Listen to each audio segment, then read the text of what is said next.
Kabisa. Kwani mama alikuwa hawezi kufanya nini? Hebu ndio tuambie kabisa kweli. Ngoja tuweke hii mic nyingine iko hapa karibu tu. Yesu. Kwa kweli nilikuwa nasumbuliwa na magoti. Mama ndio mshike mic hapa. Mshike msogezee mic vizuri. Ulikuwa unasumbuliwa? Nasumbuliwa na magoti. Na magoti.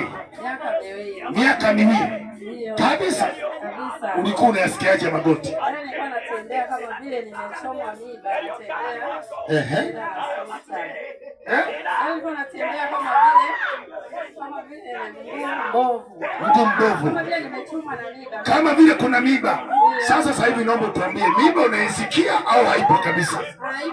Haipo kabisa.